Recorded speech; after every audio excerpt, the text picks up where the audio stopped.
यह है 13 दिसंबर की बड़ी खबरों का एक त्वरित सारांश। आज राष्ट्रीय नीति में कुछ बहुत बड़े बदलाव हुए हैं और साथ ही अंतर्राष्ट्रीय और पर्यावरण से जुड़े मामले भी सुर्खियों में रहे। तो चलिए आज की 10 सबसे जरूरी खबरों पर फटाफट एक नजर डालते हैं। पहला, भारत सरकार ने एक बड़ी कामयाबी हासिल की है। हांगकांग में भगवान बुद्ध के पवित्र अवशेषों की नीलामी को रोकवा दिया गया है।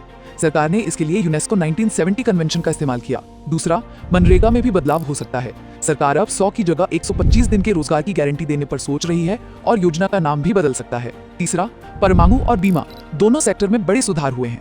कैबिनेट ने शांति बिल को मंजूरी दे दी है, मतलब अब प्राइवेट कंपनियां भी न्यूक्लियर पावर बना सकेंगी। साथ ही बीमा क्षेत्र में अब 100% विदेशी निवेश की इजाजत है। चौथा, शिक्षा के क्षेत्र में भी एक बड़ा कदम उठाया गया है। अब यूजीसी और एआईसीटीई की जगह एक ही नियामक होगा। इसके लिए विकसित भारत शिक्षा अधिष्ठान विधेयक को हरी झंडी मिल गई है। पांचवां, देश की पहली डिजिटल जनगणना के लिए भी फंड्स मंजूर हो गए हैं और आजादी के बाद पहली बार इसमें जातिगत गणना भी शामिल होगी। छठा, अंतर्राष्ट्रीय स्तर पर यूरोपीय संघ ने यूक्रेन की मदद के लिए जब्त की गई रूस की संपत्ति को अपने पास रखने का फैसला किया है। सातवां, नैरोबी में संयुक्त राष्ट्र की सभा में जंगल की आग को रोकने पर भारत का प्रस्ताव सर्वसम्मति से पास हो गया है। आठवां, दिल्ली एनसीआर में गाड़ियों के प्रदूषण की जांच के लिए एक एक्सपर्ट पैनल बनाया गया है। नौवां, नवंबर में खुदरा महंगाई तो थोड़ी बढ़ी है, लेकिन खाने पीने की चीजों के दाम लगातार छठे महीने गिरे हैं।